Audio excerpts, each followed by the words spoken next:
Hello everyone, welcome to People's Academy. I am Shahid Khan and People's Academy platform पे आपका स्वागत है। डियर स्टूडेंट्स, जैसा कि आप जानते हैं, हमने एक मॉक टेस्ट सीरीज शुरू की है जिसमें हम जेके एसएसबी के डिफरेंट एग्जाम्स के लिए मॉक टेस्ट लेके आ रहे हैं। एंड इन मॉक टेस्ट का सबसे बड़ा फ़ायदा ये है कि ये एक्सप्लेन्ड मॉक टेस्ट हैं। हर क्वेश्चन को आपको एक्सप्लेन करके बताया जा रहा है। तो इसी को कंटिन्यू करते हुए आज का मॉक टेस्ट जो है वो आपका रहने वाला है पटवारी के एग्ज़ाम पे। इससे पहले हम एक मॉक टेस्ट ऑलरेडी अपलोड कर चुके हैं जो कि आपका फाइनेंस इंस्पेक्टर पे बेस्ड था। फाइनेंस इंस्पेक्टर का जो एग्ज़ाम होने वाला है आपका। तो चलिए शुरू करते हैं। आज का जो मॉक टेस्ट है हमारा, जो कि पटवारी पे बेस्ड है। तो जैसा कि आप स्क्रीन देख पा रहे हैं, आज का मॉक टेस्ट हमारा पटवारी का जो एग्जाम होने वाला है उस पर बेस्ड है ना। हम इसमें 3 सेक्शंस को कवर करने की कोशिश करेंगे। एक तो आपका जनरल नॉलेज जो है 30 मार्क्स का है, and J&K with special reference जो आपकी जनरल नॉलेज है उसके 20 मार्क्स हैं, एंड कंप्यूटर के आपके 15 मार्क्स हैं। तो टोटल ये अराउंड 65 क्वेश्चन होंगे जो 65 मार्क्स कैरी करेंगे। तो आप पेन और पेपर लेके बैठ जाएँ। चलिए शुरू करते हैं हमारे क्वेश्चन नंबर 1 से। एंड मैं आपको बता दूँ, इस 40-50 मिनट में आपको बहुत सारी चीज़ें ऐसी पता चलने वाली हैं जो आपको बाकी मॉक टेस्ट में नहीं पता चलेंगी, क्योंकि यहाँ पे फ़ायदा ये है कि आपको आंसर के साथ साथ एक्सप्लेनेशंस भी मिल रही हैं आंसर्स की, और बाकी सारे ऑप्शंस जो क्वेश्चन में दिए जाते हैं। So let's start. तो पहला क्वेश्चन हमारा आप यहाँ पे स्क्रीन पे देख पा रहे हैं। देखिए, मैं आपको बता दूं, करंट अफेयर भी मैंने रखे हुए हैं इसमें, क्योंकि करंट अफेयर होते हैं हर एग्जाम्स में। तो सबसे पहला क्वेश्चन हमारे पास है, union education minister Dharmendra Pradhan has launched a 100-डे reading campaign called as.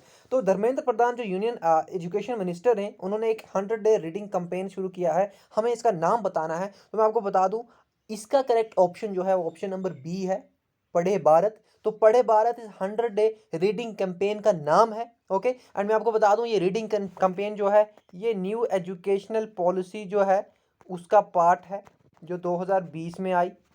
Okay, तो इसके साथ साथ मैं आपको बता दूं, ये जनवरी में किया गया था। ये जनवरी में लॉन्च किया गया था 2022 में। तो ये भी आप याद रखेंगे। ओके, 100-डे रीडिंग कैंपेन है अराउंड 14 वीक्स का। ओके, तो ये था हमारा क्वेश्चन नंबर 1। चलते हैं अपने नेक्स्ट क्वेश्चन पे। क्वेश्चन नंबर 2 आप स्क्रीन पे देख पा रहे हैं, which of the following is the major source of coal deposits. तो इंडिया की बात कर रहे हैं कि which of the following rock system in India is the major source of coal deposits. तो कोल डिपॉजिट्स की मेजर सोर्स क्या है इंडिया में, कौन सा रॉक सिस्टम है? तो मैं आपको बता दूं, गोंडवाना। ओके, तो मैं आपको बता दूं, गोंडवाना जो है यहाँ पे 99% of coal deposits of India हैं। ओके, एंड मैं आपको बता दूं ये कौन सा कोल है। तो मैं आपको बता दूं, ये यहाँ पे बिटुमिनस कोल है। ये सबसे ज़्यादा पाया जाता है इंडिया में। ओके, एंड इसके साथ साथ मैं आपको यह भी बता दूं कि टेरिशरी कोल डिपॉजिट्स भी एक तरह के कोल डिपॉजिट्स हैं, लेकिन इनका सिर्फ 1% इंडिया में पाया जाता है। ओके, एंड ये लिग्नाइट कोल होता है जो टेरिशरी कोल डिपॉजिट्स में पाया जाता है, lignite coal. Okay, and bituminous coal जो है गोंडवाना कोल डिपॉजिट्स जो हैं वहाँ पे पाया जाता है। ये मैं आपको ऑलरेडी बता चुका हूँ। एंड यहाँ पे अरावली की अगर बात कर लें तो मैं आपको ऑलरेडी डिस्कस कर चुका हूँ लास्ट मॉक टेस्ट में कि ये ओल्डेस्ट माउंटेन रेंज है इंडिया की। Oldest mountain range, M range. क्योंकि ज़्यादा टाइम हम कोशिश करेंगे कि हम ये मॉक टेस्ट कम से कम समय में कंप्लीट करें। तो चलते हैं अपने नेक्स्ट क्वेश्चन पे। क्वेश्चन नंबर 3 हमारे पास है, Western Ghats in Maharashtra are known as. तो मैं आपको पता है कि वेस्टर्न घाट्स एक पहाड़ियों की एक रेंज है जो कि आपके साउदर्न नॉर्दर्न इंडिया से साउदर्न इंडिया की तरफ जाती हैं। इस तरह से नॉर्थ से साउथ, साउदर्न जो वेस्टर्न घाट्स हैं वो हैं नॉर्थ टू साउथ। एंड यहाँ पे हमें बताना है कि डिफरेंट स्टेट्स में इन वेस्टर्न घाट्स जो हैं इनके डिफरेंट नाम हैं। तो महाराष्ट्र में जो वेस्टर्न घाट्स को कहते हैं वो कहते हैं सह्याद्रीज। ओके, तो ऑप्शन नंबर सी हमारा करेक्ट है, महाराष्ट्र में सह्याद्रीज कहते हैं। एंड अगर आपको पूछें कि कार्डमम हिल्स कहाँ पे कहा जाता है, तो कार्डमम हिल्स कहा जाता है केरला में। ये आप याद रखेंगे, कार्डमम हिल्स केरला में कहा जाता है, एंड अन्नामलाई हिल्स भी केरला में कहा जाता है। Okay, Annamalai and cardamom hills जो है ये केरला में कहा जाता है, एंड सह्याद्री जो है महाराष्ट्र में कहा जाता है। ओके, और तमिलनाडु और कर्नाटक में क्या कहा जाता है ये आप पता करेंगे, क्योंकि सारी चीजें हम यहाँ पे बताएंगे तो ऑप्शन क्वेश्चन जो मॉक टेस्ट है वो ज्यादा लंबा हो जाएगा। लेकिन यहाँ पे मैं आपको ये चीज स्ट्राइक करके जरूर जा रहा हूँ कि तमिलनाडु और कर्नाटक में भी वेस्टर्न घाट्स को कुछ कहा जाता है, तो आप पता करेंगे आपका रिवाइज हो जाएगा। लेकिन एक और बात यहाँ पे हम देखते हैं, पलक्कड़ पास। तो पलक्कड़ पास क्या है? पलक्कड़ पास एक्चुअली है Nilgiri hills and Annamalai hills के बीच में एक पास है।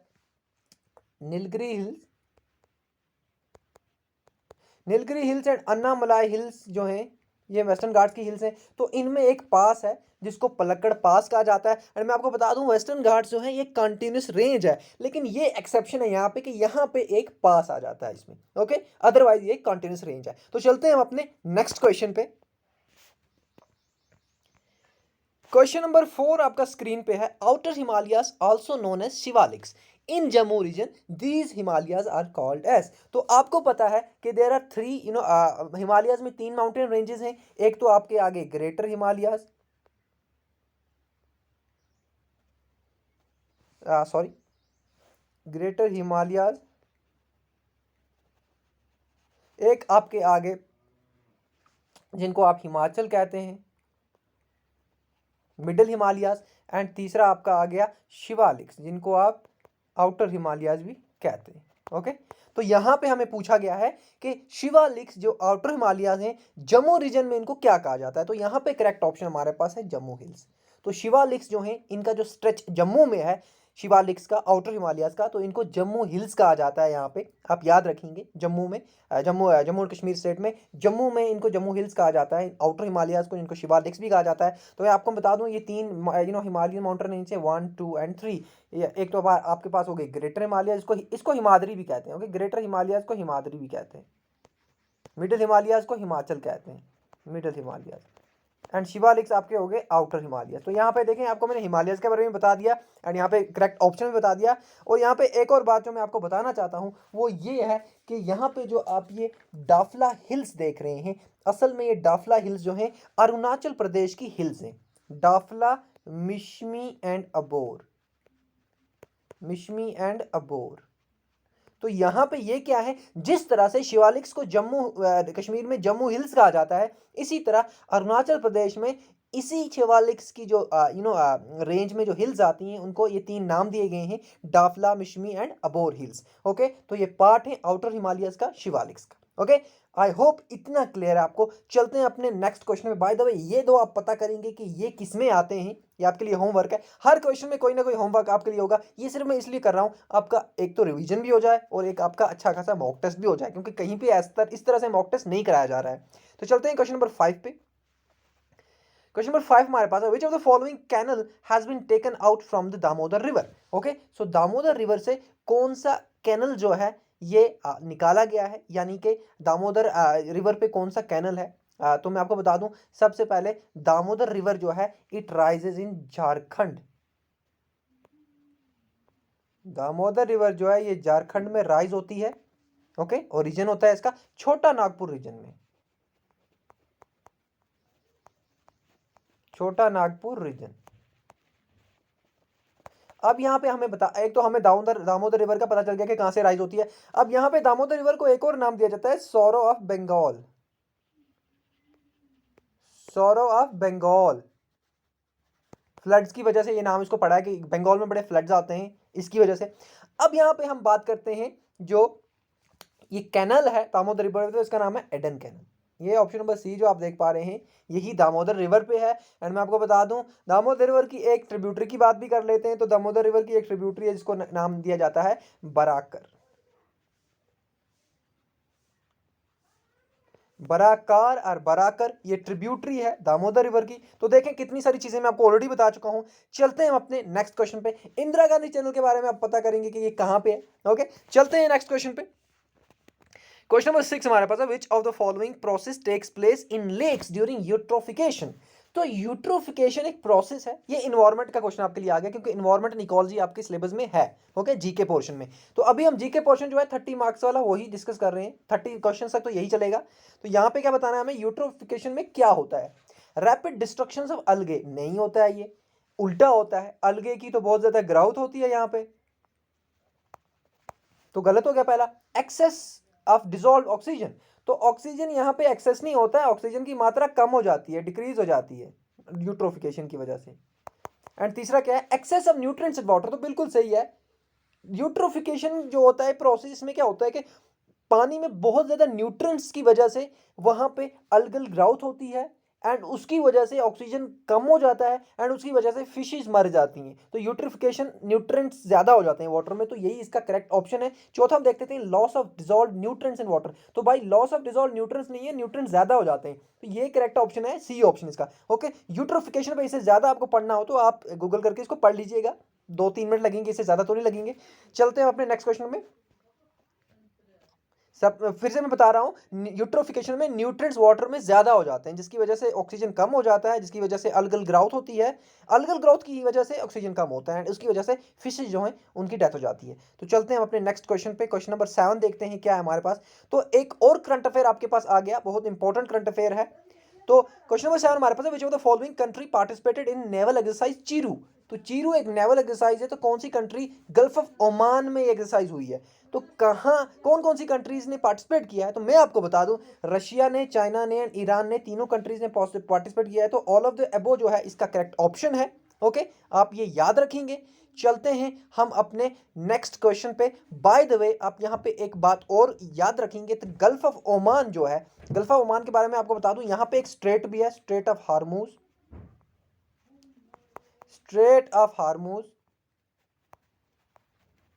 ये Strait of Hormuz and Arabian Sea के बीच में आता है गल्फ ऑफ ओमान। ओके,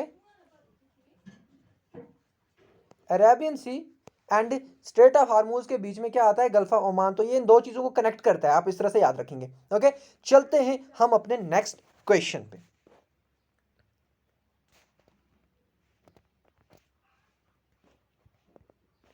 तो क्वेश्चन नंबर 8 हमारे पास है, which of the following programme has been launched by ministry of state for culture Meenakshi Lekhi to promote the culture of north eastern states.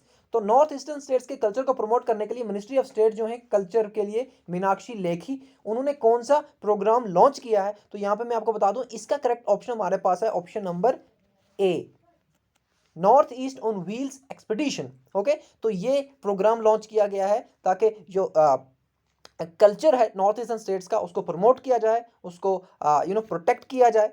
तो ये इसका करेक्ट ऑप्शन था, ये करंट अफेयर था, तो इसमें डायरेक्ट आप एज इट इज याद रखेंगे। ओके, क्वेश्चन आ सकता है, आर्ट एंड कल्चर की तरफ से भी क्वेश्चन पूछा जा सकता है। ओके, चलते हैं अपने नेक्स्ट क्वेश्चन पे। The Indian space research organisation ISRO successfully testified the Vikas engine that would power India's first human carry rocket Gaganyaan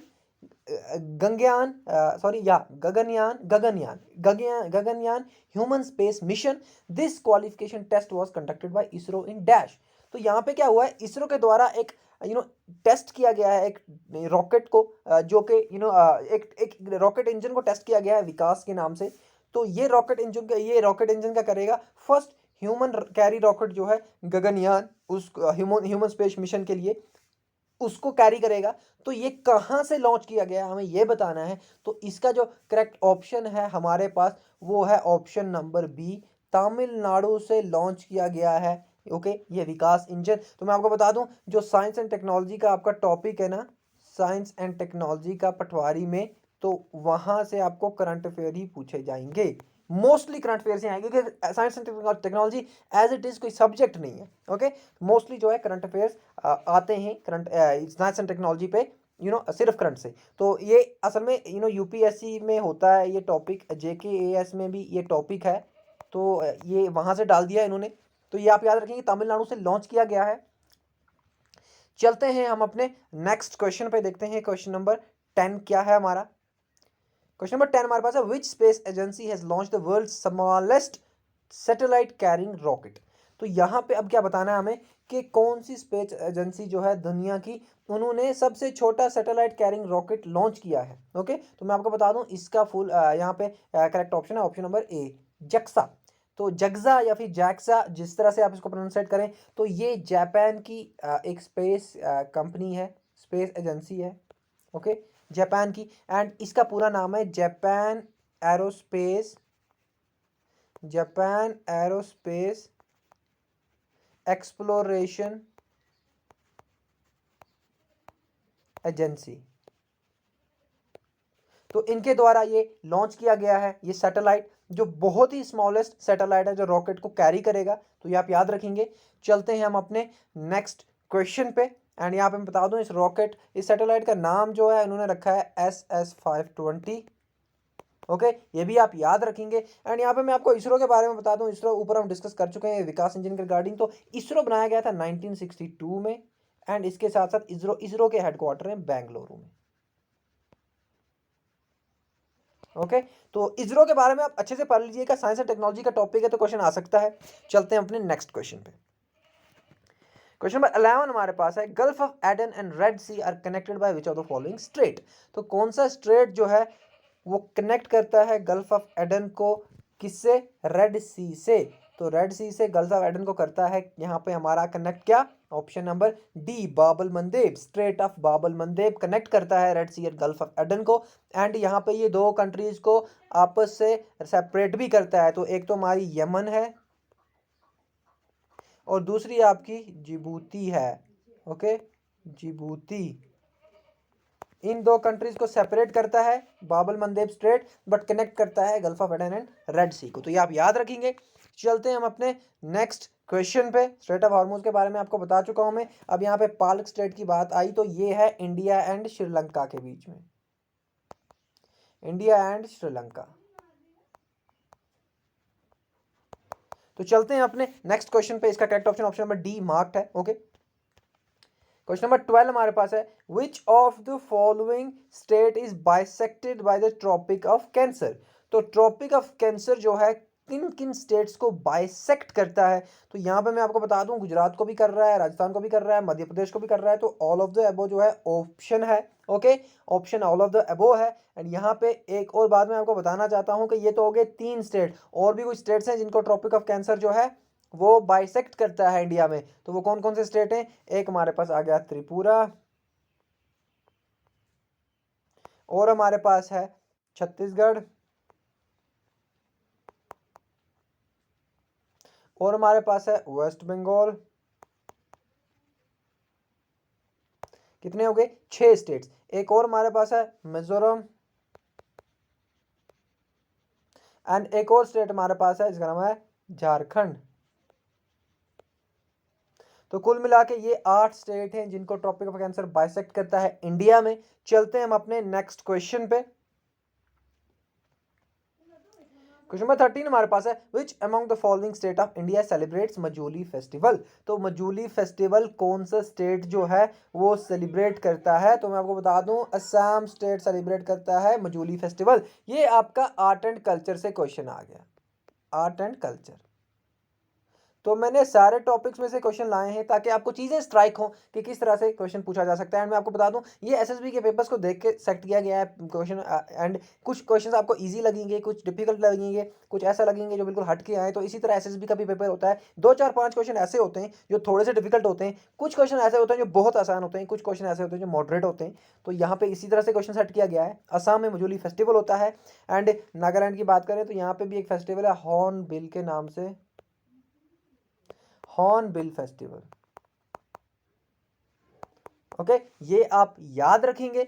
चलते हैं हम अपने नेक्स्ट क्वेश्चन पे। बाय द वे, मजूली नाम से एक आइलैंड भी है, ब्रह्मपुत्र रिवर पे है ये। एंड ये दुनिया का सबसे लार्जेस्ट रिवर आइलैंड है, largest river island in world, Majuli island. Okay, Majuli island largest river island in the world. तो आप ये भी याद रखेंगे। चलते हैं हम अपने नेक्स्ट क्वेश्चन पे। क्वेश्चन नंबर 14 हमारे पास है, union territory of Ladakh celebrates dash festival on the eve of new year. तो कौन सा फेस्टिवल लद्दाख जो है वो सेलिब्रेट करता है, पीपल ऑफ लद्दाख सेलिब्रेट करते हैं एंड उसको एज न्यू ईयर माना जाता है लद्दाख में? तो मैं आपको बता दूं, Losar festival. Losar festival Ladakh celebrate करता है। मैं आपको बताता हूँ, बुद्धिस्ट कम्युनिटी सेलिब्रेट करती है और ये मानते हैं कि this is the Buddhist tradition में ये न्यू ईयर है। तो ये आप याद रखेंगे। धूमल की बात करें तो ये एक डांस है कश्मीर में, धूमल एक डांस है, ओके, एंड बिहू भी एक डांस है, लेकिन बिहू डांस कहाँ पे है ये आप पता करेंगे। ये होमवर्क फिर से आ गया आपके लिए। बिहू डांस कहाँ है आप पता करेंगे, आपका एक और डांस आपको याद रह जाएगा इस वजह से। चलते हैं हम अपने नेक्स्ट क्वेश्चन पे। 15th क्वेश्चन हमारे पास है, which of the following minister inaugurated the 33rd edition of Hunar Haat eight Delhi. तो हुनर हाथ की एक एडिशन जो है 33rd एडिशन जो है वो इनॉग्रेट की गई है, किस मिनिस्टर के द्वारा, हमें ये कहना है, ये दिल्ली में हुआ है। तो सबसे पहले मैं आपको बता दूं ये एक कैंपेन है एक्चुअली जो हुनर हाथ के नाम से है, एंड ये लॉन्च किया गया है किसके द्वारा, मुख्तार नकवी। तो ये माइनॉरिटी अफेयर्स के मिनिस्टर हैं, माइनॉरिटी अफेयर्स के मिनिस्टर हैं मुख्तार नकवी। इनके द्वारा ये कैंपेन और इनॉग्रेट किया गया है, एंड प्रगति मैदान दिल्ली में हुआ है। प्रगति मैदान एक जगह है दिल्ली में, तो वहां पे ही हुआ। एंड ये एक ट्रेड फेयर है जिसमें आर्टिस्ट वगैरह अपनी चीजें बेचते हैं, ओके, एग्जीबिशन लगती है आर्टिस्ट की, क्राफ्ट्समैन की। तो ये एक इंपॉर्टेंट करंट अफेयर बनता है आपका। इनफैक्ट आपका JKAS में भी ये क्वेश्चन आ सकता है, ओके, आर्ट एंड कल्चर से रिलेटेड है ये। एंड 34th एडिशन की अगर हम बात करें हुनर हाथ की, तो ये होने वाला है हैदराबाद में, ओके। तो चलते हैं हम अपने नेक्स्ट क्वेश्चन पे। ये आपका एक बहुत ही अच्छा करंट अफेयर यहाँ पे बनता है। तो नेक्स्ट क्वेश्चन देखते हैं क्या है। 16 Ghataprabha, Malaprabha and Tungabhadra are the major tributaries of which of the following river.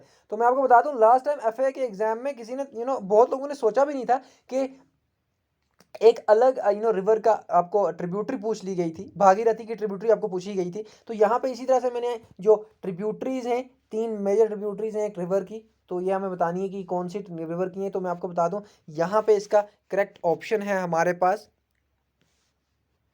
Option number B, जो आप देख पा रहे हैं कृष्णा। तो कृष्णा रिवर जो है इसकी ये 3 मेजर ट्रिब्यूटरीज हैं, आप ये याद रखेंगे। एंड कृष्णा रिवर पे बात कर लें थोड़ी सी और, तो यहाँ पे ये महाबलेश्वर वेस्टर्न घाट से ओरिजिनेट होती है,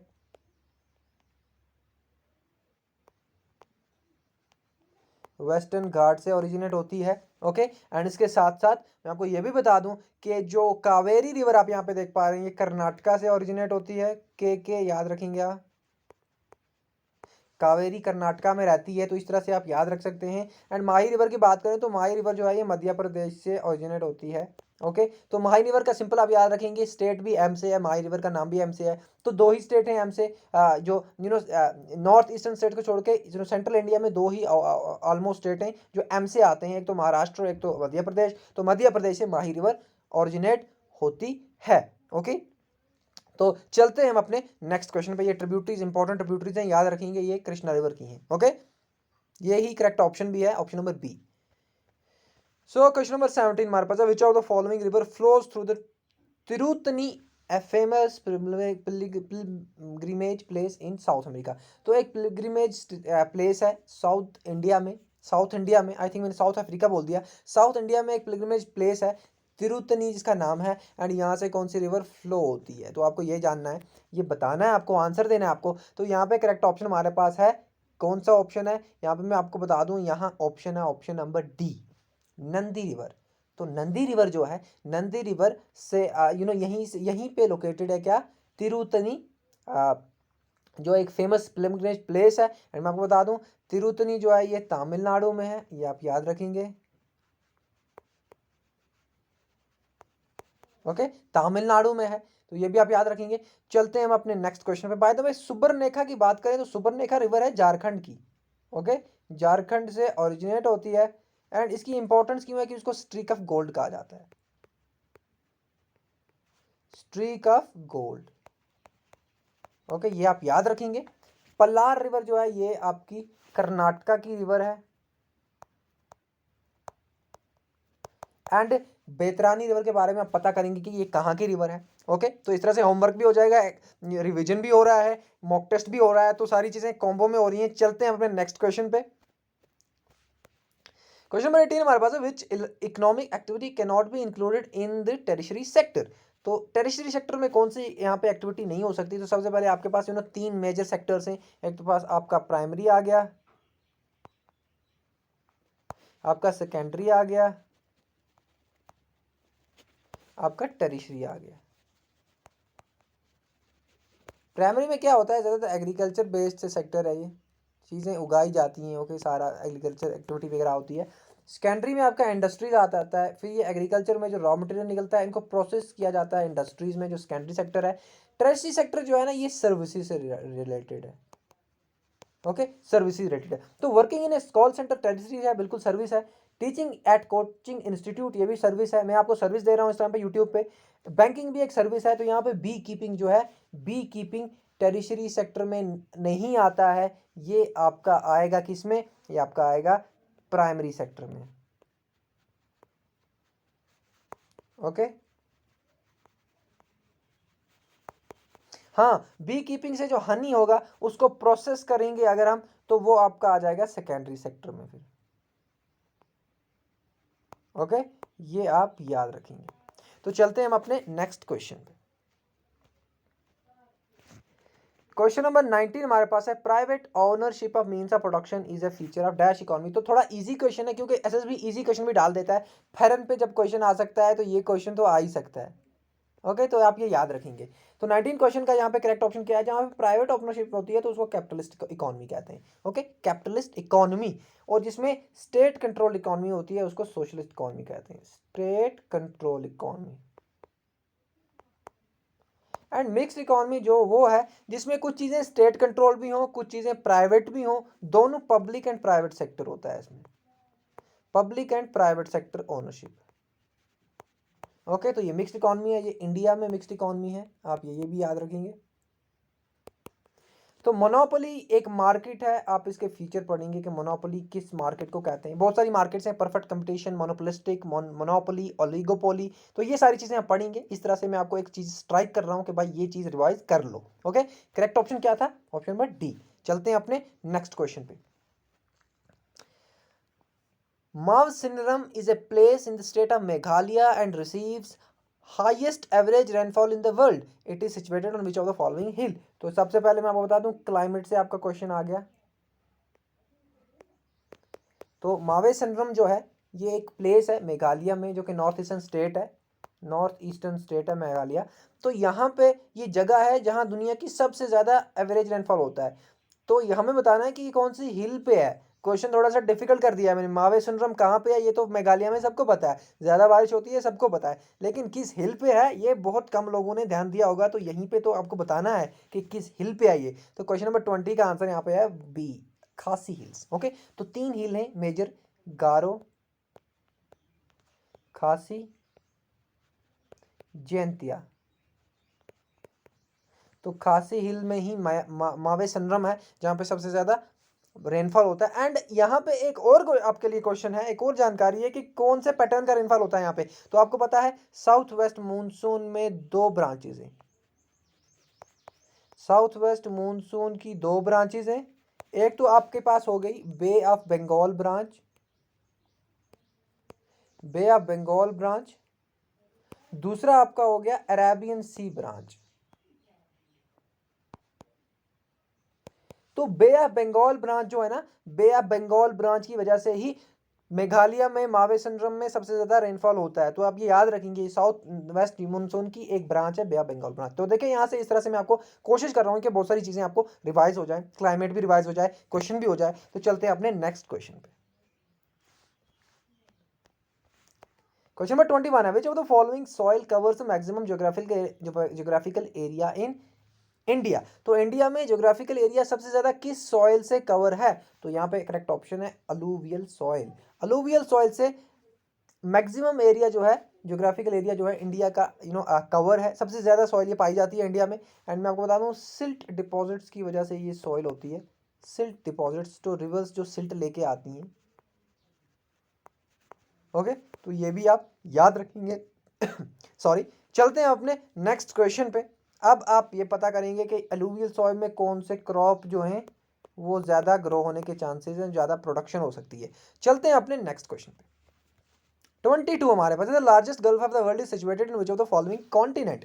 तो किस कॉन्टिनेंट में सबसे बड़ा गल्फ जो है वर्ल्ड का लोकेटेड है। तो मैं आपको बता दूं यहाँ पे करेक्ट ऑप्शन है नॉर्थ अमेरिका, नॉर्थ अमेरिका में कौन सा गल्फ है? अब नाम भी बता दूं मैं आपको, gulf of Mexico.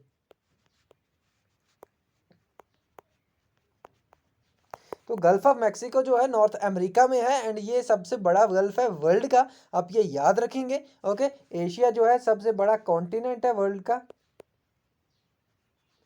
And population के लिहाज से भी एंड एरिया के लिहाज से भी, इन दोनों फैक्टर्स में, पैरामीटर्स में ये सबसे बड़ा कॉन्टिनेंट है। लेकिन लार्जेस्ट गल्फ जो है गल्फ ऑफ मैक्सिको, ये कहाँ पे है? नॉर्थ अमेरिका में। एंड एक और बात यहाँ पे मैं आपको बताना चाहता हूँ, वो ये है कि भाई जो गल्फ ऑफ मैक्सिको है, यहाँ पे एक स्ट्रेट भी है जिसका नाम है युकाटन स्ट्रेट। युकाटन स्ट्रेट, तो ये आप याद रखेंगे, युकाटन स्ट्रेट भी यहीं पे है, गल्फ ऑफ मैक्सिमा में है। कभी कभी इसको युकाटन चैनल भी कहा जाता है एंड ये कनेक्ट करता है गल्फ ऑफ मैक्सिको को किससे? कैरेबियन सी से। कैरेबियन सी से कनेक्ट करता है गल्फ ऑफ मैक्सिको को क्या? Yucatan straight. चलते हैं अपने next question.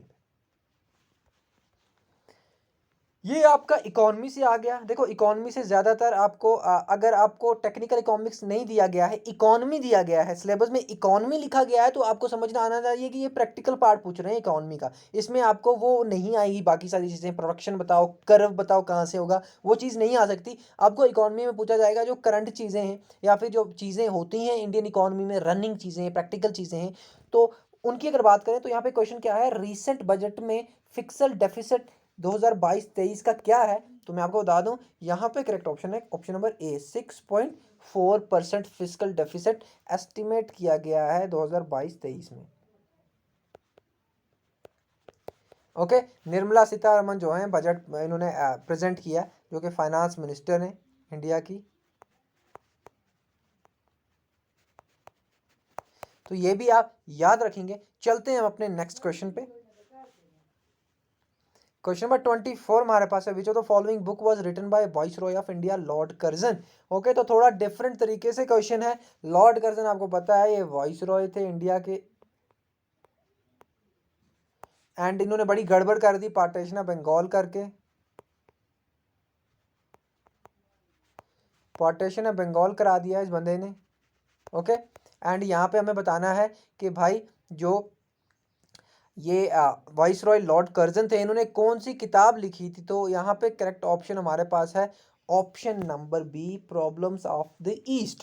Problem of the east जो है ये इनके द्वारा लिखी गई किताब। एंड यहाँ पे मैं आपको ये भी बता चुका हूँ कि पार्टीशन ऑफ बंगाल भी इनके द्वारा ही करवाया गया। ओके, ये भी आप याद रखेंगे। अगर आपसे कोई पूछे कि भाई पार्टीशन ऑफ बंगाल हुआ कब, तो मैं आपको बता दूं यहाँ पे उसको आप बोलिएगा 16 अक्टूबर 1905। 1905 को पार्टीशन ऑफ बंगाल होता है। ओके, लॉर्ड कर्जन के द्वारा किया जाता है, वॉइस रॉय ऑफ इंडिया थे। चलते हैं हम अपने नेक्स्ट क्वेश्चन पे। Bye the way, persons of Jesus की अगर बात हम करें तो ये राजा राम मोहन राय की किताब है। राजा राम मोहन रॉय। ओके, आर रॉय लिख रहा हूँ, तो ये आप याद रखेंगे। गुलामगिरी किसकी किताब है? आप पता करेंगे, आप कमेंट सेक्शन में लिखेंगे एंड आपको इससे एक और बुक का नाम पता चल जाएगा। देखें ये हिस्ट्री से क्वेश्चन है लेकिन थोड़ा डिफरेंट तरीके से, क्योंकि क्वेश्चन किसी तरह से भी आ सकता है, तो मैं आपको प्रैक्टिस करा रहा हूँ कि भाई इस तरह से भी क्वेश्चन पूछा जा सकता है, तो आप इस पर ध्यान रखेंगे। ये था हमारा करेक्ट ऑप्शन। चलते हैं अपने नेक्स्ट क्वेश्चन पे। 25 हमारे पास है। यहाँ पे क्वेश्चन है, which Indian leader started the newspaper Al Hilal and Al Balagh. तो ये न्यूज़पेपर है, हमें बताना है कि किसके द्वारा शुरू किया गया। तो यहाँ पे आप याद रखें कि ये अब्दुल कलाम आज़ाद के द्वारा ये दो न्यूज़पेपर शुरू किए गए थे। ओके, अब यहाँ पे एलिमिनेट भी कर सकते हैं। देखो मुस्लिम नेम है तो तिलक होगा नहीं, बसंत होगा नहीं, एनी बेसेंट नहीं होगा, गांधी नहीं हो सकता। तो अबुल कलाम आज़ाद ज़्यादा स्ट्राइक करेगा क्योंकि मुस्लिम नेम है न्यूज़पेपर्स के, तो ऑफकोर्स मुस्लिम्स ने शुरू किया होगा, ज़्यादा प्रोबेबिलिटी है। ज़रूरी तो नहीं है, बस प्रोबेबिलिटी बहुत ज़्यादा है कि इस तरह से शुरू किया गया होगा। ओके, तो ये आप याद रखेंगे। इसके अलावा यहाँ पर मैं आपको बता दूँ, एनी बेसेंट के द्वारा न्यू इंडिया एंड कॉमनवेल्थ दो न्यूज़पेपर शुरू किए गए, एंड कॉमनवेल्थ।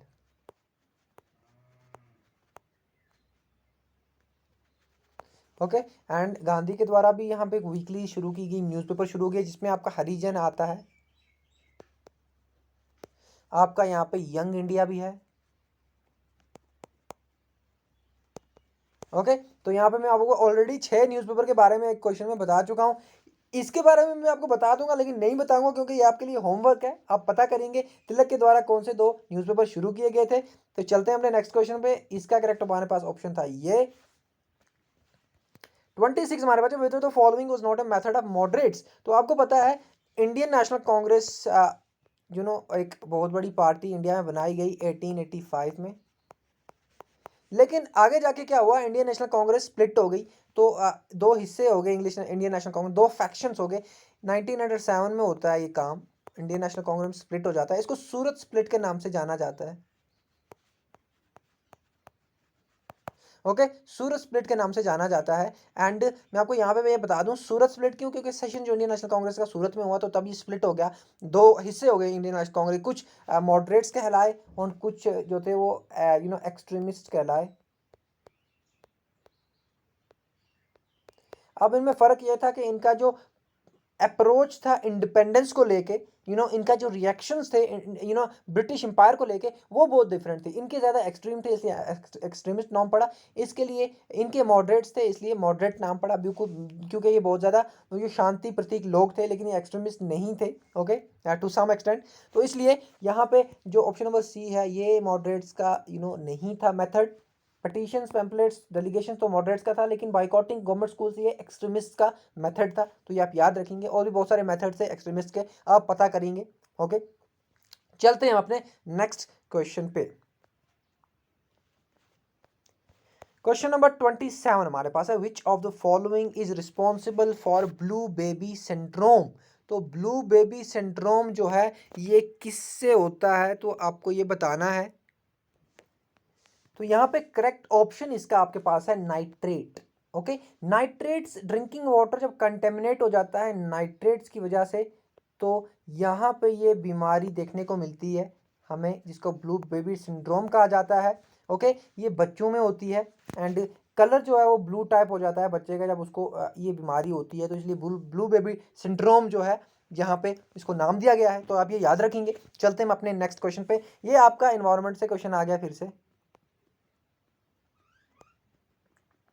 अब आप बोलोगे सर ये तो डिजीज से क्वेश्चन आ गया। भाई वाटर इन्वायरमेंट में एक बहुत बड़ा कंपोनेंट है, बहुत इंपॉर्टेंट कंपोनेंट है। जब वो कंटेमिनेट होगा तो बहुत सारी डिजीजेज होंगी। तो इन्वायरमेंट से भी क्वेश्चन बन सकता है, डिजीज से भी ये क्वेश्चन बन सकता है। तो आप ये भी याद रखेंगे। चलते हैं अपने नेक्स्ट क्वेश्चन पे। 28 हमारे पास है dash lake is situated in state of Andhra Pradesh and is also Ramsar site. तो रामसर साइट भी है एंड आंध्र प्रदेश में भी है। तो यहाँ पे कौन सा लेक हो सकता है? सबसे पहले रामसर साइट कितनी है? 49, प्रेजेंटली 49 है। ओके, एंड यहाँ पे कौन सा लेक है जो आंध्र प्रदेश में है? तो कोलेरू लेक। कोलेरू लेक जो है आंध्र प्रदेश में है एंड यही लेक जो है रामसर साइट भी है। वुलर लेक भी रामसर साइट है लेकिन J&K में है। चिलिका लेक भी रामसर साइट है लेकिन उड़ीसा में है। तो 3 रामसर साइट के नाम मैं आपको बता चुका हूँ। ओके, वुलर लेक किस डिस्ट्रिक्ट में है? ये होमवर्क है आपके लिए, बहुत इजी है, आप बता सकेंगे। कश्मीरी बच्चे तो बिल्कुल बता सकेंगे। चलते हैं अपने नेक्स्ट क्वेश्चन में। आंध्र प्रदेश में एक और लेक है पुलिकट लेक नाम से। पुलिकट लेक नाम से एक और लेक है आंध्र प्रदेश में, ये भी रामसर साइट है। तो चलते हैं अपने नेक्स्ट क्वेश्चन में। 4 लेक्स के नाम बता चुका हूँ, रिवीजन भी हो गया, मॉक टेस्ट भी चल रहा है। चलते हैं नेक्स्ट क्वेश्चन पे। 29 हमारे पास है जमनागीर है actually. Jamnagar Loni gas pipeline connects which 2 states. तो कौन से 2 स्टेट्स, 2 स्टेट्स जो हैं वो कनेक्ट करते हैं जमनागीर लोनी पाइप किन 2 स्टेट्स को कनेक्ट करती है? तो इसका करेक्ट ऑप्शन है गुजरात से दिल्ली। ओके, गुजरात टू दिल्ली जो ये पाइपलाइन है ये कनेक्ट करती है इन 2 स्टेट्स को। गैस पाइपलाइन है, आप ये याद रखेंगे। तो ये आपका ट्रांसपोर्ट एंड कम्युनिकेशन से क्वेश्चन आ गया। ओके, तो इसी तरह से सारे सेक्शन में मैंने क्वेश्चन उठाने की कोशिश की है। तो चलते हैं अपने नेक्स्ट क्वेश्चन पे। 30 milestones of village roads in India are painted with dash colour. तो आपको पता है एक पत्थर होता है जो माइलस्टोन्स कहलाता है, रोड्स पे अक्सर आपको देखने को मिलेंगे डिफरेंट कलर से। तो वो डिफरेंट कलर्स डिफरेंट हाईवेज को डिफरेंट रोड्स को रिप्रेजेंट करते हैं। तो यहाँ पे मैं आपको बता दूं जो विलेज रोड्स होते हैं, विलेज रोड्स को कौन सा माइलस्टोन कलर होता है? तो मैं आपको बता दूं यहाँ पे करेक्ट ऑप्शन हमारे पास है ऑप्शन नंबर जो आप यहाँ पे बी देख पा रहे हैं, ऑरेंज। ऑरेंज कलर जो होता है ये विलेज रोड्स को होता है। विलेज रोड्स पे जो माइलस्टोन आपको देखने को मिलेगा उसमें ऑरेंज एंड वाइट आपको मिलेगा, ओके। लेकिन अगर आप ग्रीन देखें तो ये स्टेट हाईवेज को आपको मिलेगा, स्टेट हाईवेज। येलो आपको नेशनल हाईवेज को मिलेगा, ओके। तो डिफरेंट कलर्स डिफरेंट हाईवेज को रिप्रेजेंट करते हैं, ओके। चलते हैं हम अपने नेक्स्ट क्वेश्चन पे। 31 हमारे पास है, Jasrota wild life sanctuary is located in which of the following district. तो यहाँ से आपका J&K स्पेशल रेफरेंस शुरू हो जाता है, जो आपका 20 मार्क्स का है पटवारी एग्जाम में, ओके। तो यहाँ पे आपको बताना है कि जसरोटा वाइल्ड लाइफ सेंचुरी कहाँ पे है। तो मैं आपको बता दूँ, जसरोटा वाइल्ड लाइफ सेंचुरी जो है ये आपकी कठुआ में है, okay. It is in Kathua. तो यहाँ पे ऑप्शन नंबर सी जो आप देख पा रहे हैं ये करेक्ट ऑप्शन है इसका, Jasrota wild life sanctuary is in Kathua, okay. याद रखेंगे आप। एंड जमुना, यहाँ पे जम्मू में भी 2 वाइल्ड लाइफ सेंचुरीज हैं जिनका नाम है Ramnagar wild life sanctuary and एक और है नंदनी वाइल्ड लाइफ सेंचुरी। हो सकता है आप में से कोई नंदनी इसको देख भी रही हो, तो नाम बहुत फेमस है, ये बहुत लड़कियों के नाम होते हैं अक्सर, तो आप ये याद रखेंगे। एंड इसके साथ साथ यहाँ पे मैं आपको बता दूं कि कठुआ में एक और चीज़ है जो इम्पोर्टेंट है, सुकराला देवी श्राइन। सुकराला देवी श्राइन टूरिस्ट डेस्टिनेशन से भी क्वेश्चन आता है, तो ये इंपॉर्टेंट है, you know, historical destination, tourist destination. तो ये माधव सिंह ने बनाई थी, ओके। ये आप याद रखेंगे। चलते हैं हम अपने नेक्स्ट क्वेश्चन पे।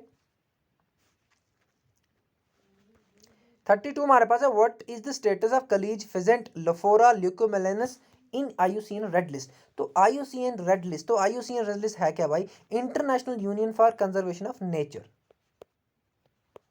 International Union for Conservation of Nature. तो ये इंटरनेशनल बॉडी है, ओके। तो यहाँ पे इन्होंने ये 1948 में बनाई गई, ये आप याद रखेंगे। एंड यहाँ पे इसके हेडक्वार्टर स्विट्जरलैंड में है। तो ये एक रेड लिस्ट इशू करती है जिसमें स्टेटस होता है डिफरेंट स्पीशीज का। तो कलीज फिजेंट क्या है, इंपॉर्टेंट क्यों है? क्योंकि बर्ड यूटी बर्ड है ये J&K का, J&K का ये यूटी बर्ड है। तो इसका जो साइंटिफिक नेम है वो लोफोरा ल्यूकोमेलेनस है। तो इसका हमें IUCN रेड लिस्ट में स्टेटस बताना है, तो यह है लीस्ट कंसर्न। तो लीस्ट कंसर्न इसका स्टेटस है भाई। ये मैंने अपने शुभ हाथों से ये सर्च करके IUCN पे ये सर्च किया है। तो आपको कहीं और कुछ और मिलेगा कलीज फिजेंट के रिगार्डिंग, तो वो बिल्कुल नहीं है, लीस्ट कंसर्न ही है, खुद सर्च किया है मैंने। तो चलते हैं अपने नेक्स्ट क्वेश्चन पे, ओके। नेशनल एनिमल क्या है J&K का, ओके। तो वो है हमारे पास हांगुल। कश्मीरी स्टैग भी इसको कहते हैं, के स्टैग लिख रहा हूं। एंड ये कहां पे फेमस है? दाची गाम नेशनल पार्क। कहां पे है ये? श्रीनगर में, ओके। चलते हैं अपने नेक्स्ट क्वेश्चन पे। 33 हमारे पास है, which of the following lakes in J&K is associated with Mahabharata. तो यहाँ पे FA आप सामने देख पा रहे हैं, क्योंकि ये क्वेश्चन पूछा गया है FA के एग्जाम में। तो ये कौन सा है? क्योंकि यहाँ पे मैं क्वेश्चन इसलिए लेके आया हूँ आपको बताने के लिए कि क्वेश्चन किस तरह से भी पूछा जा सकता है। तो ये है सुरिनसर लेक। सुरिनसर लेक जो है महाभारता से रिलेटेड है, महाभारता एक इपिक है, आपको पता है। एंड इसी तरह रामायण भी एक इपिक है, ओके। तो जो नॉन मुस्लिम्स यानी कि हिंदूज होंगे इनको ज़्यादा पता होगा महाभारत एंड रामायण के बारे में, ओके। तो आप ये इसको देख लेंगे। एंड मैं आपको बता दूं, ये सुरिनसर लेक जो है ना ये रामसर साइट भी है। रामसर असल में ये पूरा है मानसर सुरिनसर लेक, ओके। 2 छोटे छोटे लेक से रामसर साइट। तो आप ये याद रखेंगे। चलते हैं हम अपने नेक्स्ट क्वेश्चन पे। एंड मैं आपको बता दूं, उधमपुर सांबा रोड पे ये सिचुएटेड है।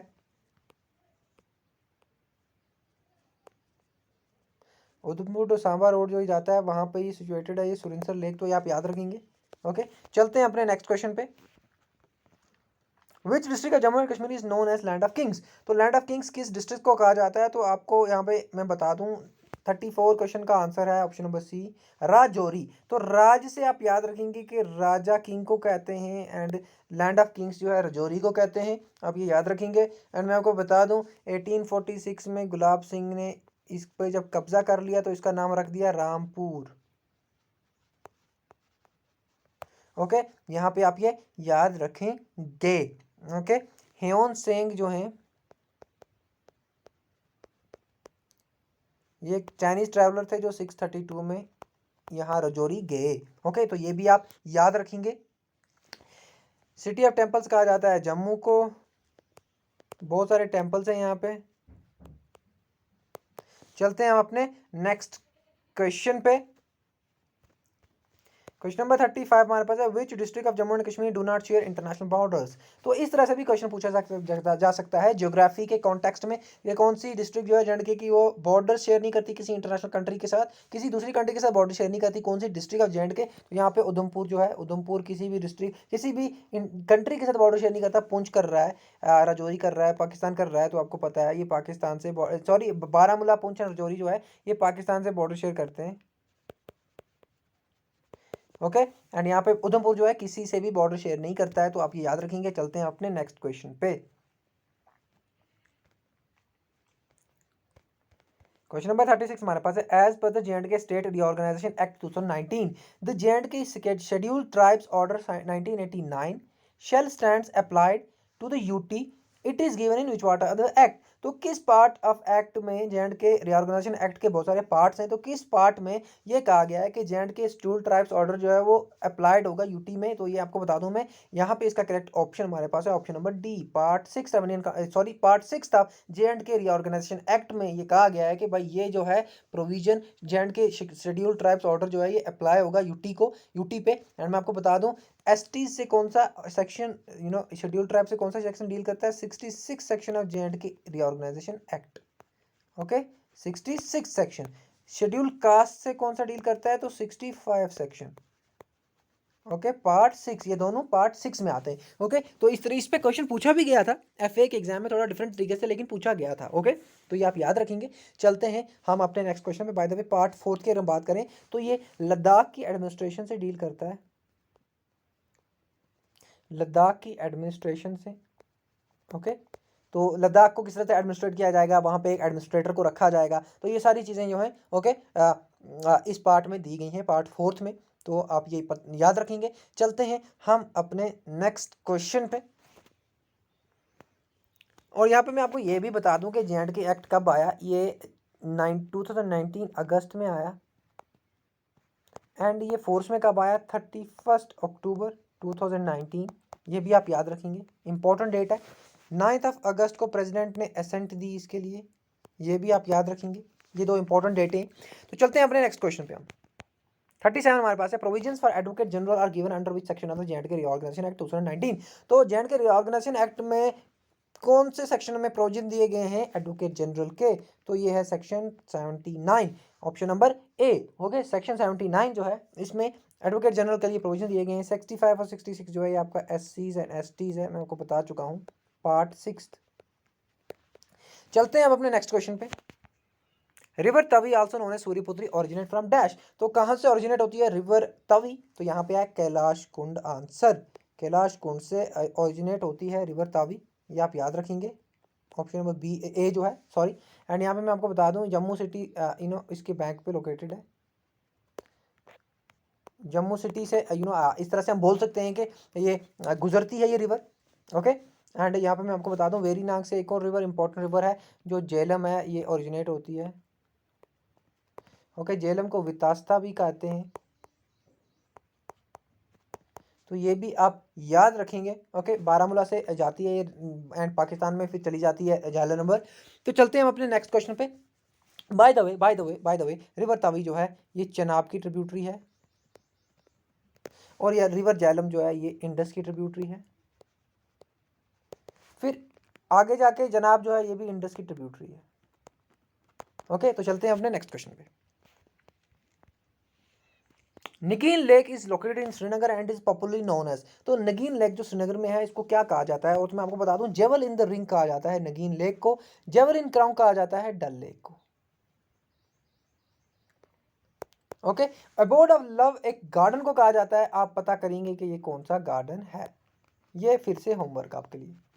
ओके तो ऐसा mock test I am guarantee you people कहीं नहीं मिलेगा, इस तरह से एक्सप्लेनेशन तो कहीं नहीं मिलने वाली। मैंने खुद देखा है यूट्यूब बहुत सारा अपनी टाइम पे, तो नहीं होते हैं इस तरह के मॉक टेस्ट क्योंकि बहुत मेहनत लगती है इसको बनाने में। ओके सो मॉक टेस्ट बनाने वाला 10-12 घंटे नहीं देगा मॉक टेस्ट बनाने में, बट मैंने दिए हैं। So I have come up with this mock test एंड मैं आपको बता रहा हूँ at the end of this mock test अगर आपने पेज पे लिखना शुरू किया होगा तो 2-3 पेज तो हो ही जाएंगे। तो चलते हैं नेक्स्ट क्वेश्चन पे। 40 हमारे पास है। In Kashmir dresses worn by the dancers in dash dance resembles to the those worn by the Kathak dancers of Uttar Pradesh. तो यहाँ पे फोक डांसेस जेंड के जो है उसमें कश्मीर की फोक डांसेस जो है उसके रिगार्डिंग क्वेश्चन है, थोड़ा सा डिफरेंट तरीके से है। तो मैं आपको बता दूं यहाँ पे क्वेश्चन क्या पूछ रहा है कि भाई कश्मीर में डांसर्स एक पर्टिकुलर डांस में कुछ ड्रेसेस पहनते हैं एंड वो ड्रेसेस जो हैं उत्तर प्रदेश की जो कथक डांस है उससे सिमिलर है। तो हमें बताना है कि कौन सी डांस है वो। तो इसका करेक्ट ऑप्शन है बच्चा नगमा। बच्चा नगमा एक डांस है कश्मीर का एंड यहाँ पे ये बॉयज़ के द्वारा परफॉर्म किया जाता है, आप ये याद रखेंगे। एंड यहाँ पे बॉयज़ जो कपड़े पहनते हैं ना वो कथक डांसर जैसे कपड़े होते हैं, सिमिलर होते हैं, ज़्यादा हम बोल नहीं सकते कि एज इट इज़ होते हैं लेकिन सिमिलर होते हैं। एंड कथक डांस की बात कर रहे हैं तो कथक डांस एक क्लासिकल डांस है उत्तर प्रदेश का। ओके क्लासिकल डांस यूपी का है। तो चलते हैं हम अपने नेक्स्ट क्वेश्चन पे। ओके बच्चा नगमा डांस यहाँ पे करेक्ट ऑप्शन है इसका। भांड पातर भी एक डांस है जो कि कश्मीर में पाया जाता है एंड हाफिज़ा भी कश्मीर रीजन का ही एक डांस है। 3 इंपॉर्टेंट डांस कश्मीर रीजन के। चलते हैं अपने नेक्स्ट क्वेश्चन पे। क्वेश्चन नंबर 41 है। डैश इज ए प्रोसेस्ड चीज and a famous dish of Udhampur district. तो यहाँ पे क्यूजीन से क्वेश्चन आ गया क्योंकि कल्चर यहाँ पे क्वेश्चन में है, तो सिलेबस में है, तो इस तरह से क्वेश्चन आ सकता है, बहुत संभावना है। तो मैं आपको बता दूं कलाड़ी यहाँ पे करेक्ट ऑप्शन है। कलाड़ी जो है एक इंडिजिनस हम कह सकते हैं फूड है उधमपुर डिस्ट्रिक्ट का। एंड मैं आपको बता दूं कि इसके लिए जीआई टैग की डिमांड भी हो रही है कि भाई इसको जीआई टैग दिया जाए। ओके तो कलाड़ी जो है उधमपुर का प्रोसेस चीज़ होता है, ये किस्म का चीज़ से बनता है। ओके तो एक हम कह सकते हैं फेमस फूड है उधमपुर का, कभी आप जाएँ वहाँ तो ज़रूर खाइएगा कलाड़ी। चलते हैं अपने नेक्स्ट क्वेश्चन पे। 42 हमारे पास है। When did Maharaja Ranjit Singh gave Gulab Singh raj tilak and Akhnoor. Akhnoor में राज तिलक गुलाब सिंह को कब दिया गया, यानी गुलाब सिंह को राजा ऑफ जम्मू बनाया गया था। राजा ऑफ जम्मू। ओके तो यहाँ पे मैं आपको बता दूं 1822 में ये काम हुआ है। महाराजा रंजीत सिंह ने राजा गुलाब सिंह को राजा ऑफ जम्मू बनाया एंड अखनूर में ये कोरोनेशन हुई जियोपोटा ट्री के पास। ये भी आप याद रखेंगे। चलते हैं हम अपने नेक्स्ट क्वेश्चन पे। ओके एंड देखते हैं नेक्स्ट क्वेश्चन क्या है हमारा। तो 43 क्वेश्चन हमारे पास है। During whose reign Jonaraja wrote the second part of Rajatarangini. Okay तो राजतरंगिणी सबसे पहले राजतरंगिणी एक बुक है, एक हिस्टोरिकल अकाउंट है। ओके एंड ये इसको रिवर ऑफ किंग्स मीनिंग है राजतरंगिणी के, रिवर ऑफ किंग्स। ओके तो लिखी किसने है ये, कल्हना ने। ओके एंड इसके साथ साथ यहाँ पे मैं आपको बता दूं कि ये लिखी गई थी संस्कृत में। एक और जानकारी, ये लिखी गई थी वर्सेस में, पोइट्री स्टाइल में लिखी गई है। तो यहाँ पे बताना है कि भाई किस रूलर के टाइम पे जोना राजा ने इसका सेकंड पार्ट लिखा, क्योंकि राजतरंगिणी का 1149 में अराउंड लिखी गई थी। ओके 1100 में समथिंग एग्जैक्टली आप देख लीजिएगा डेट इसकी। तो यहाँ पे मैं आपको बता दूं ज़ैनुल आबदीन के टाइम पे ये इसका दूसरा पार्ट लिखा गया जोना राजा के द्वारा, आप ये रखेंगे याद। ओके देखो कितनी सारी चीज़ें मैं आपको बता रहा हूँ, किसी भी मॉक टेस्ट में इस तरह से आपको चीज़ें नहीं मिलेंगी चाहे वो पेड ही क्यों ना हो। ओके तो यहाँ पे आपको ये सारी चीज़ें फ्री में मिल रही हैं। आप सबसे पहले क्या करो यार, चैनल को सब्सक्राइब करो, क्योंकि आप यहाँ पे चैनल को सब्सक्राइब करोगे, कमेंट करोगे तो अच्छा लगेगा, उससे ज़्यादा मज़ा आता है अगला वीडियो बनाने में। तो यहाँ पे इसका ये करेक्ट ऑप्शन था। ज़ैनुल आबदीन जो था ये शामिर डायनेस्टी से थे। ओके शामिर डायनेस्टी जो कश्मीर में थी। ओके एंड यहाँ पे शामिर डायनेस्टी किसने बनाई थी, शामिर, जिनको शमसुद्दीन के नाम से भी जाना जाता है, शमसुद्दीन। ओके तो ये याद रखेंगे आप। चलते हैं अपने नेक्स्ट क्वेश्चन।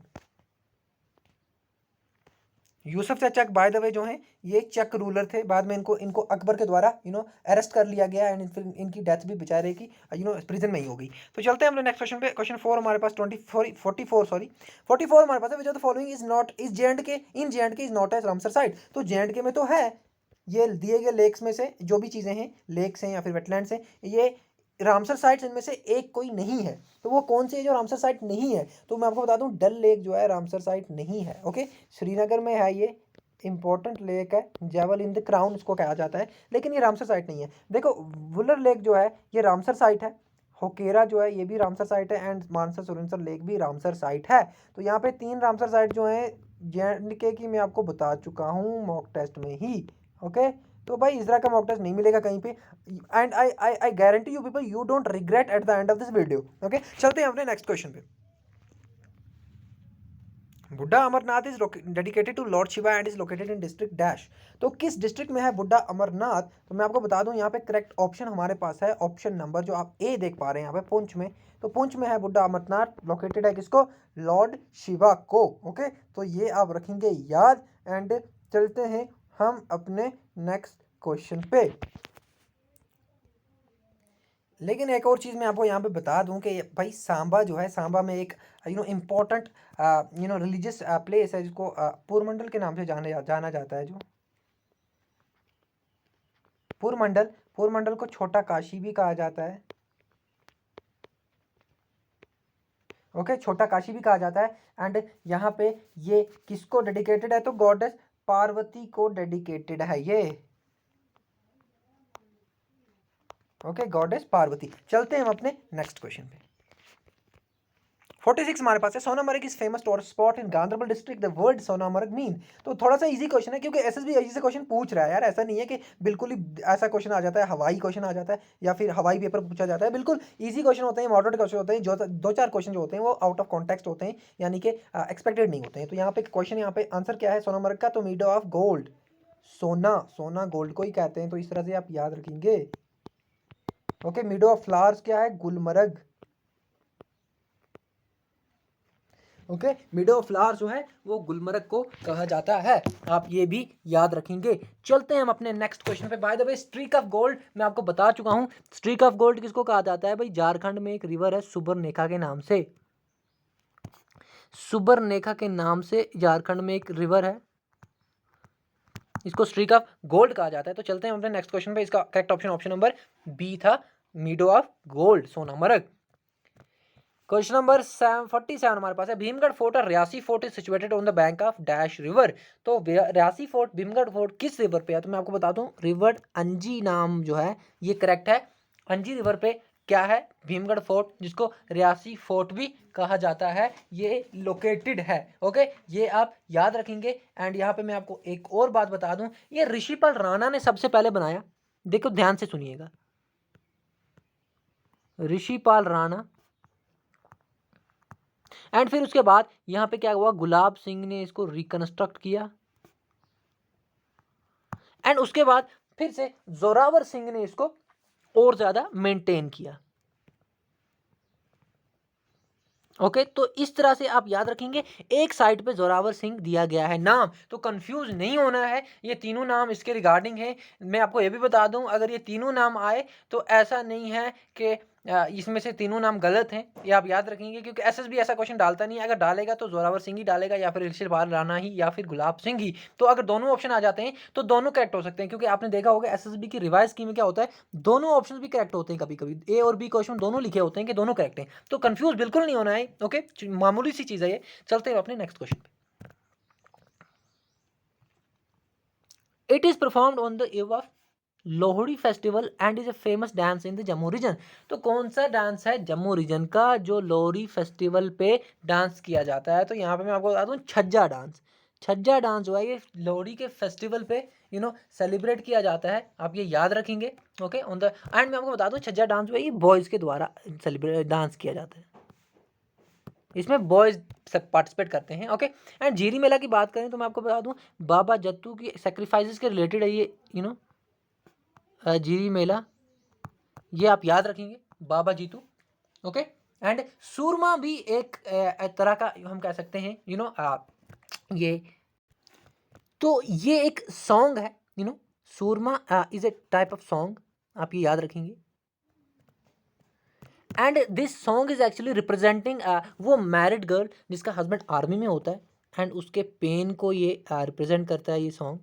तो अब ये याद रखेंगे कुछ इसी तरह से है ये। ओके, सो चलते हैं हम अपने नेक्स्ट क्वेश्चन पे। छज्जा डांस इसका करेक्ट ऑप्शन था। 49 हमारे पास है, when did J&K reorganisation bill became J&K reorganisation act. तो थोड़ा सा इजी है लेकिन थोड़ा सा टिपिकल है। तो यहाँ पे जो बिल होती है ना, जब तक उसको प्रेसिडेंट साइन नहीं करता तो वो एक्ट नहीं बनती। ओके, तो प्रेसिडेंट ने कब साइन किया J&K रीऑर्गेनाइजेशन एक्ट को? ऑप्शन नंबर बी 31 अक्टूबर, आपको मैं अभी बता चुका हूँ ऊपर। ओके, तो इस दिन ये J&K बिल जो है, रीऑर्गेनाइजेशन बिल, ये J&K रीऑर्गेनाइजेशन एक्ट बन गई। ओके, सॉरी नॉट इस दिन तो ये फोर्स में आया, मैं आपको बता दूं ये फोर्स में आया, यानी कि ये इम्प्लीमेंट हुआ, लागू हुआ। आप यहाँ पे ध्यान रखेंगे ये इस दिन लागू हुआ है 31 अक्टूबर को। एसेंट जो थी प्रेसिडेंट की वो एग्जैक्टली कब हुई? 9 अगस्त। ओके, तो थोड़ा सा टेक्निकली थोड़ा सा क्वेश्चन डिफरेंट है, लेकिन आप ध्यान रखेंगे कि 9 अगस्त को एसेंट मिली, तो एक्चुअल टर्म्स में, टेक्निकल टर्म्स में इसी दिन एक्ट बनाइए, लेकिन ये फोर्स में आया 31 अक्टूबर को। तो यहाँ पे आप इस तरह से भी इसका आंसर मैं आपको बता सकता हूँ कि इसका आंसर जो है नन ऑफ द अबोव है यहाँ पे। Okay, none of the above है यहाँ पे आंसर। क्यों? क्योंकि यहाँ पे 9 अगस्त कहीं पे दिया गया नहीं है, तो 9 अगस्त ही होना चाहिए था। ओके, 9 अगस्त होना चाहिए था। तो यहाँ पे 31 अक्टूबर है, 2 अक्टूबर है, 16 मार्च है, तो कोई भी डेट नहीं है, तो none of the above answer है। लेकिन मैं आपको बता दूं 31 अक्टूबर को ये इंप्लीमेंट हुआ है। ओके, तो ये आप याद रखेंगे, इसका option none of the above है। ओके, 9 अगस्त को एक्ट बनाया है जब प्रेसिडेंट ने इसको साइन किया, लेकिन यहाँ पे डेट नहीं दी गई है 9 अगस्त की। ओके, चलते हैं अपने नेक्स्ट क्वेश्चन में। कंफ्यूजन बिल्कुल नहीं होनी चाहिए। 50 हमारे पास है, finance minister Nirmala Sitharaman propose rupees dash budget for the UT of Jammu and Kashmir for the fiscal year 2022-23। तो निर्मला सीतारमन जो प्राइम मिनिस्टर हैं, उन्होंने कितने पैसों, कितने मतलब यानी कितने अमाउंट का बजट जो है UT of Jammu and Kashmir के लिए 2022-23 फिस्कल ईयर के लिए प्रेजेंट किया है? तो मैं आपको बता दूं इसका करेक्ट ऑप्शन है option number D. 1.4 lakh crore का जो बजट है यूटी के लिए, वो पार्लियामेंट ने पास किया है। आपको पता है कि यहाँ पे लेजिस्लेटिव असेंबली तो है नहीं अभी, तो जो यहाँ का बजट है वो अभी पार्लियामेंट में ही प्रेजेंट हो रहा है। तो जब लेजिस्लेटिव असेंबली आ जाएगी फिर तो यहाँ पे ये खुद ही बजट जो है इसका पास करेंगे, बजट बनाएंगे। तो ये आप याद रखेंगे। चलते हैं हम अपने नेक्स्ट क्वेश्चन पे। Dash is a computer programme. तो यहाँ पे क्या हो गया आपका, अब कंप्यूटर नॉलेज का जो क्वेश्चन पोर्शन है वो यहाँ से शुरू हो गया। तो यहाँ पे करेक्ट ऑप्शन क्या है पहले क्वेश्चन का? तो dash is a computer program that combines object files to form an executable file. Okay, तो फाइल्स को कंबाइन करके एग्जीक्यूटेबल फाइल बनाता है। तो कौन सा करेक्ट ऑप्शन है यहाँ पे हमारे पास? तो इसका करेक्ट ऑप्शन हमारे पास है ऑप्शन नंबर बी, जो आप यहाँ पे देख पा रहे हैं, लिंकर। तो लिंकर का ये काम होता है कि एग्जीक्यूटेबल फॉर्म में फाइल्स को लाता है। लेकिन यहाँ पे लोडर का क्या काम है? लोडर जो है ये फाइल्स लोड करता है मेन मेमोरी में, नाम ही इसका लोडर है। तो मेन मेमोरी में ये फाइल्स को क्या करता है? लोड करता है। ओके, तो ये आप याद रखें। डीबगर जो है असल में ये जो एरर हो जाता है, जिसको बग कहते हैं, उसको डिटेक्ट करने के लिए होता है। ओके, डिटेक्ट करने के लिए होता है। तो यहाँ पे correct option option number B है, लिंकर। चलते हैं नेक्स्ट क्वेश्चन पे। 52 हमारे पास है, compressing the large files into smaller one is called as. तो बड़ी बड़ी फाइल्स को छोटी फाइल्स में कंप्रेस करने को क्या कहते हैं? तो यहाँ पे करेक्ट ऑप्शन है डिसकंप्रेशन। ये टर्म यूज हुई है। तो आप ये तीनों को नहीं समझिएगा कि भाई तीनों है, फ्रेगमेंटेशन भी है, ब्रेकिंग भी है, ऑल ऑफ द वो भी है, होगा, क्योंकि तीनों है। तो यहाँ पे डिसकंप्रेशन क्या है? जब फाइल का साइज कम कर दिया जाता है। लेकिन डिसफ्रेगमेंटेशन में क्या होता है? एक फाइल को छोटे छोटे पार्ट्स में डिवाइड किया जाता है। ओके, एग्जीक्यूट करने के लिए फाइल्स को छोटे छोटे पार्ट में डिवाइड किया जाता है, तोड़ा जाता है। लेकिन डिसकंप्रेशन में क्या किया जाता है? साइज छोटा किया जाता है, फाइल तोड़ी नहीं जाती है। ओके, तो यहाँ पे आप याद रखेंगे। चलते हैं नेक्स्ट क्वेश्चन पे। 53 हमारे पास है, which device is use to perform the traffic directing functions on the internet. तो देखो जीके पीएसआई में ये क्वेश्चन आ चुका है, तो इसलिए मैंने यहाँ पे ये लाया है। तो मैं आपको बता दूं, राउटर यूज किया जाता है, राउटर यूज किया जाता है ट्रैफिक डायरेक्शंस में। ओके, इंटरनेट की हेल्प से। तो ये आप याद रखेंगे। ओके, एंड यहाँ पे मैं आपको ये भी बता दूं कि यहाँ पे फायरवॉल जो है ये नेटवर्क सिक्योरिटी के रिलेटेड होता है, नेटवर्क सिक्योरिटी से। ओके, साइबर अटैक्स जब होते हैं तो फायरवॉल को ब्रीच किया जाता है। ओके, फायरवॉल को ब्रीच करके साइबर अटैक्स होते हैं किसी भी नेटवर्किंग सिस्टम पे। तो ये आप याद रखेंगे। चलते हैं अपने नेक्स्ट क्वेश्चन पे। ओके, क्वेश्चन नंबर 54 हमारे पास है, a computer only understand machine language. बिल्कुल सच है, कंप्यूटर सिर्फ मशीन लैंग्वेज समझता है। N assembly language is converted into machine language by using dash. तो असेंबली लैंग्वेज कन्वर्ट करने के लिए मशीन लैंग्वेज में हमें किसकी जरूरत पड़ती है? तो यहाँ पे करेक्ट ऑप्शन हमारे पास है असेंबलर। असेंबलर की जरूरत पड़ती है ताकि हम असेंबली लैंग्वेज को हम किस में कर सकें, कन्वर्ट मशीन लैंग्वेज में। असेंबली लैंग्वेज को हम सेकंड जनरेशन लैंग्वेज भी कहते हैं, सेकंड जनरेशन लैंग्वेज। ओके, ये आप रखेंगे याद। चलते हैं हम अपने नेक्स्ट क्वेश्चन में। बाय द वे, कंपाइलर और ट्रांसलेटर जो है ना, ये हाई लेवल लैंग्वेजेस को क्या करते हैं, ट्रांसलेट करते हैं मशीन लैंग्वेज में। हाई लेवल लैंग्वेजेस को ट्रांसलेट करते हैं। ओके, कंपाइलर एंड ट्रांसलेटर में एक छोटा सा डिफरेंस है, आप पता करेंगे वो क्या डिफरेंस है। अगर नहीं पता है तो कमेंट में जरूर लिखेंगे, नेक्स्ट टाइम मैं आपको बता दूंगा। 55 हमारे पास है, कंसीडर फॉलोइंग स्टेटमेंट्स। स्टेटमेंट 1 है हमारे पास, address bus carries address only and is unidirectional. Statement B हमारे पास है, data bus carries both data and address. तो यहाँ पे करेक्ट ऑप्शन क्या है? तो करेक्ट ऑप्शन है ऑप्शन नंबर 2, जो यहाँ पे देख पा रहे हैं, ओनली ए। तो सिर्फ ए ठीक है। एड्रेस बस जो होती है सिर्फ एड्रेस कैरी करती है, यूनिडायरेक्शनल होती है। डेटा बस जो है ये डेटा और एड्रेस दोनों कैरी नहीं करती है, ये सिर्फ डेटा कैरी करती है, एड्रेस नहीं कैरी करती है। तो ये गलत हो गया। ओके, तो हमें बताना था कि भाई सही कौन सा इनमें से। तो यहाँ पे जो सही है वो ऑप्शन नंबर 2 ही है, ओनली ए। ओके, तो यहाँ पे मैं आपको बता दूं, बस जो होता है ना, ये वायर्स होती हैं जो कंपोनेंट्स ऑफ कंप्यूटर को क्या करती हैं, कनेक्ट करती हैं। तो buses are simply wires. Okay, तो कंफ्यूज नहीं होना है। ओके, तो चलते हैं हमारे नेक्स्ट क्वेश्चन पे। It is a type of scam in which the criminal attempts to obtain the personal information of a user by pretending as a legitimate party. तो as a legitimate party pretend करके किस तरह से एक personal information बंदे की ली जाती है, क्रिमिनल्स के द्वारा अटेम्प्ट्स होते हैं। तो यहाँ पे इसका करेक्ट ऑप्शन हमारे पास क्या है? Option number C. Option number C, यानी both A and B. Spoofing भी इसको कहते हैं, मैस्कुरेडिंग भी इसको कहा जाता है। जब एक पार्टी जो है, एक सेकंड पार्टी जो है, वो एक लेजिटिमेट पार्टी बन के प्रिटेंड करती है कि भाई हम ये बिजनेस ला रहे हैं, हम ये कर रहे हैं, आप अपनी पर्सनल इन्फॉर्मेशन दो, तो इसको स्पूफिंग भी कहते हैं, इसको मैस्कुरेडिंग भी कहते हैं। ओके, तो ये दोनों चीज़ें आप याद रखेंगे।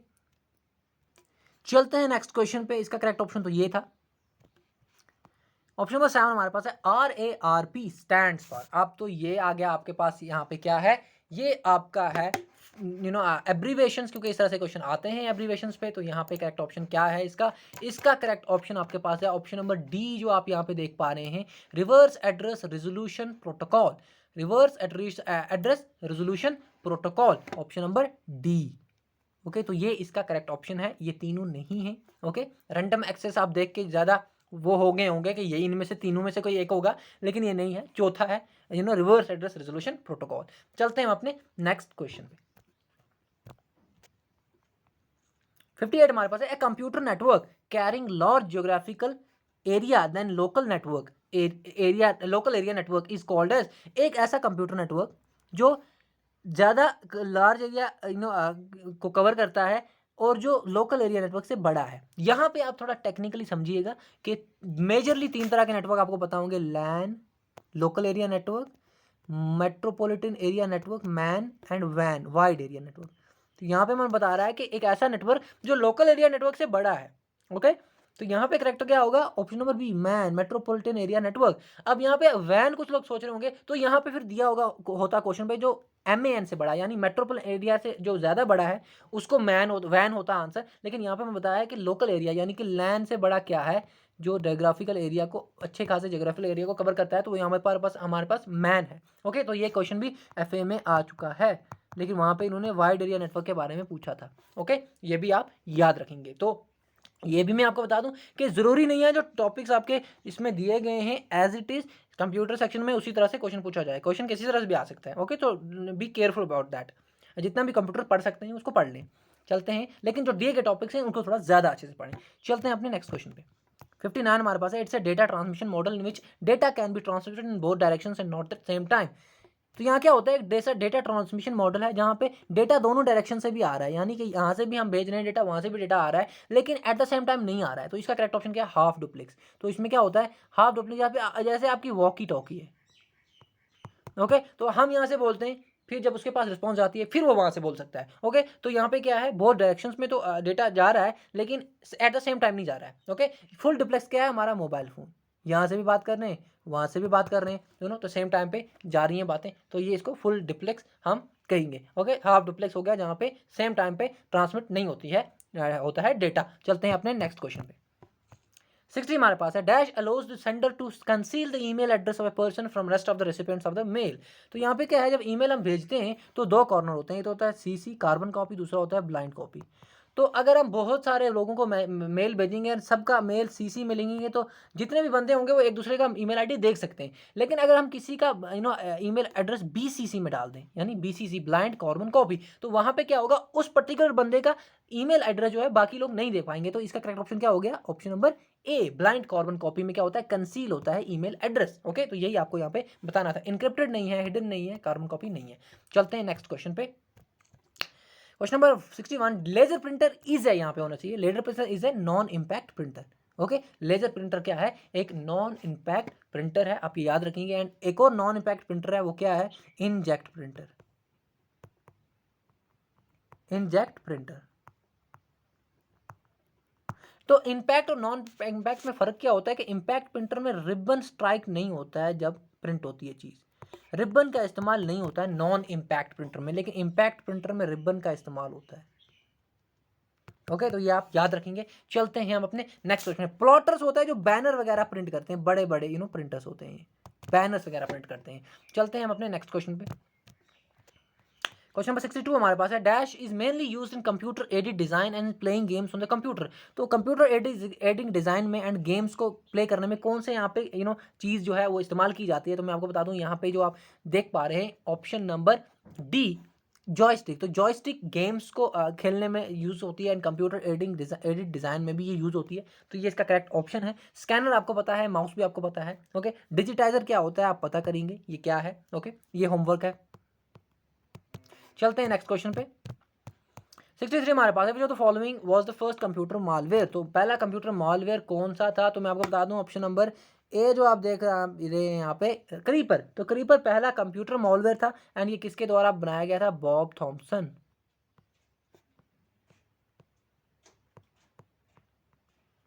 एंड इसके साथ मैं आपको बता दूं, एंड फिर एंटीवायरस पहला कौन सा था, रीपर, ये पहला एंटीवायरस था। ओके, ये आप याद रखेंगे। ओके, बग क्या होता है, बग एक एरर होता है, ये मैं आपको बता चुका हूँ। डीबगर यूज किया जाता है फिर इसको डिटेक्ट करने के लिए एंड इसको रिमूव करने के लिए। तो चलते हैं अपने नेक्स्ट क्वेश्चन पे। क्वेश्चन नंबर 64 हमारे पास है। आपको पता है कि MS Word, MS Excel, PowerPoint, ये सारी चीज़ें हैं, तो इनमें से शॉर्टकट कीज आने की ज़्यादा संभावना होती है। तो यहाँ पे क्वेश्चन क्या है, MS वर्ड में बताओ जी, in MS Word which of the following key is use to insert hyperlink. तो MS वर्ड में MS वर्ड में हाइपर लिंक को इंसर्ट करने के लिए क्या यूज़ किया जाता है, कौन सा शॉर्टकट की, तो कंट्रोल प्लस के। देखो लिंक में के आता है, लिंक में के आता है, तो इसी तरह आप याद रखेंगे कंट्रोल+K MS वर्ड में लिंक इंसर्ट करने के लिए किया जाता है, तो ये आप याद रखेंगे। चलते हैं हम अपने नेक्स्ट क्वेश्चन पे। ये लास्ट क्वेश्चन हमारा, in order to close the presentation in MS Word point, MS PowerPoint में जब प्रेजेंटेशन को क्लोज किया जाता है तो कौन सा की जो है शॉर्टकट की यूज़ किया जाता है। तो मैं आपको बता दूं, यहाँ पे करेक्ट ऑप्शन हमारे पास है ऑप्शन नंबर, यहाँ पे आप जो देख पा रहे हैं, Ctrl+W+C। ओके, Ctrl+W, ये क्या किया जाता है, क्लोज किया जाता है प्रेजेंटेशन को। प्रेजेंटेशन को क्लोज करने के लिए ये पावर पॉइंट में ये कमांड, ये शॉर्टकट की यूज की जाती है। So this was all about your mock test of 65 questions in which we try to cover 3 sections. 65 questions थे, आपको पता है 3 सेक्शंस में हमने इसको डिवाइड किया था, जो कि स्टैटिक पोर्शन वाले 3 सेक्शन हमारे। तो इसी तरह हम एक और टेस्ट लेके आएंगे। मैं आपको बता दूं, एग्जाम तक अराउंड 10 मॉक टेस्ट में हर एक एग्जाम के लिए लेके आऊँगा, चाहे पटवारी हो, पटवारी पे भी इंशाल्लाह 10 मॉक टेस्ट होंगे। इसी तरह सब इंस्पेक्टर फाइनेंस पे भी आपके मॉक टेस्ट में लेके आऊँगा। बस आप एक काम करो, चैनल को सब्सक्राइब करो यार, क्योंकि बहुत मेहनत लगती है ये सारी चीज़ें बनाने में, एंड बाकी लोगों से भी शेयर करो जितना आप एंड कमेंट जरूर करो कि आपको ऐसा लग रहा है। So see you people in next lecture, till then good bye, take care. एंड इसी तरह से मॉक टेस्ट आते रहेंगे, don't be worried about that. And आपको मैं बता दूं कि ऐसे मॉक टेस्ट आपको कहीं नहीं मिलेंगे, again telling you people. So thank you so much for watching People's Academy. मिलते हैं हम अपने नेक्स्ट वीडियो में, till then good bye, take care and subscribe कर दो यार। 2 मिनट लगेंगे, 2 से ज़्यादा ही 2 से कम ही लगेंगे, बस सब्सक्राइब कर दो।